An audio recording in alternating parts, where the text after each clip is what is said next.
Je m'appelle Denis Mukwege. Je viens d'un pays le plus riche de la planète. Pourtant, le peuple de mon pays est parmi les plus pauvres du monde.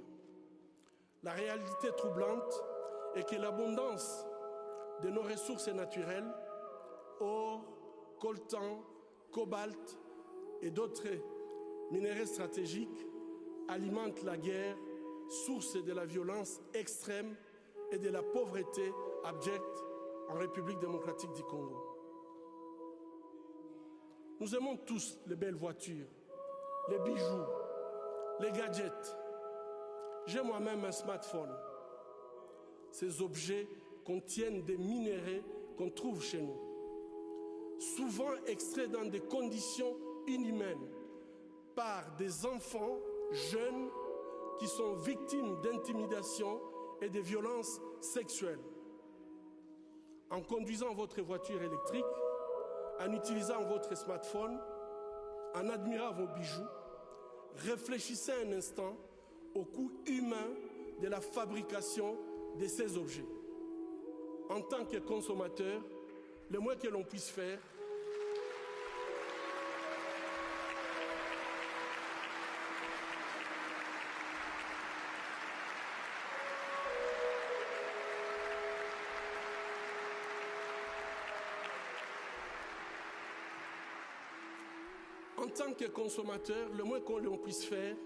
est d'insister que ces produits soient fabriqués dans le respect de la dignité humaine. Fermer les yeux devant les drames, c'est être complice. Ce ne sont pas seulement les auteurs de violences qui sont responsables de leurs crimes, mais aussi ceux qui choisissent de détourner les regards. Mon pays est systématiquement pillé avec la complicité des gens qui prétendent être nos dirigeants. Pillés pour leur pouvoir, pillés pour leurs richesses et leur gloire, pillés aux dépens des millions d'hommes, de femmes et d'enfants innocents, abandonnés dans une misère externe, tandis que les bénéfices de nos minéraux finissent sur les comptes opaques d'une oligarchie prédatrice.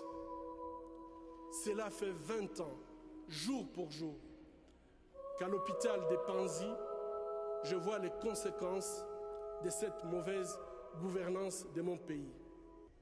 Bébés, filles, jeunes femmes, mères, grand-mères, et aussi les hommes et les garçons violés de façon cruelle, souvent en public, en collectif, en insérant du plastique brûlant ou en introduisant des objets contondants dans leur partie génitale.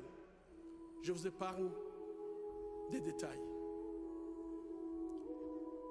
Le peuple congolais est humilié, maltraité, massacré depuis plus de 2 décennies au vu et au su de la communauté internationale. Aujourd'hui, grâce aux nouvelles technologies d'information et de la communication, plus personne ne peut dire « je ne savais pas ». Avec ce prix Nobel de la paix, j'appelle le monde à être témoin et je vous exhorte à vous joindre à nous pour mettre fin à cette souffrance qui fait honte à notre humanité commune. Les